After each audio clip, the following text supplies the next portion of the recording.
এই ঘটনা ঘটছে আপনাদের বাসায় না, এটা কিভাবে কি হলো? কয়টা থেকে কয়টা পর্যন্ত ডাকাতেরা ছিল? এটা ধরেন আমি বাসায় ছিলাম না, আমি দোকানে ঘুমাইতে গেছি। বাবা বাড়িতে আসছে, আমি 11টার দিকে বাড়ি থেকে গেছি দোকানে। পরে আমার বাবা আবার 11টার পরে বাইরে বের হচ্ছিল, পরে আবার ঘরে ঢুকছে। পরে 12টার দিকে আলাপ পাইছে যে দরজা ঠাস করে উঠছে। পরে আমার মা এলো, ডাক দিছে, কে কে? পরে ওনরা কইলো যে আমরা আইনের লোক। পরে মা কথা কি কয়, কথা কষ্ট কয়ে মারে একটা কোপ দিছে। কোপ দেওয়ার পর কয় যে যা আছে দে সবকিছু।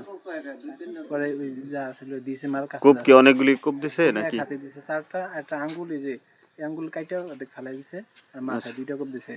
আচ্ছা, এটা কি ডাকাতরা কি আগে মানে যখন আপনার আব্বু বাইরে বের হয়েছে তখন ভিতরে যায়, সেটা আপনাদের ধারণা? ধারণা ওইটি আমার দরজা তো ভাঙে না, কিন্তু কিভাবে ঢুকলো ভিতর থেকে খুলছে, তাইলে একজন ঢুকে গেছিল।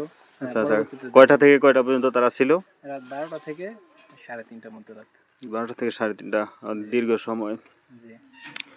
আচ্ছা, পরবর্তীতে আপনি জানলেন কিভাবে? আমার মানে যে সবার ফোন ঘরেটা নিয়ে গেছে, পরে মার ল্যাপ টান দিছে, পর এই পাশে যায় পড়ে ছিল মার ফোন। পরে মায়ে আমার 2:45টার দিকে ফোন দিছে। প্রথমে ঘরে ঢুকে জিগেছিল আমার কথা, পরে কয় এলা ওর পোলার কাছে লো কইছে। পরে মায়ে আমার ফোন দেখা, তুই দোকান তো বাইরে যা তাড়াতাড়ি, তোর মাইরে আলে বাইতেছে। পরে এলে আমি কি হয়েছে, কয় ঘরের সব কিছু লয়ে গেছে ডাকাইতে, আমার কুবাই থেকে গেছে, তোর মাইরে আলে বাইতেছে। পরে আমি দোকান থেকে বের হয়ে সবাই ফোন দিয়া পরে আসছি, আচ্ছা দেখি অবস্থা। আচ্ছা, ঠিক আছে, ধন্যবাদ। আল্লাহ আপনাদের প্রতি রহম করুক। আচ্ছা।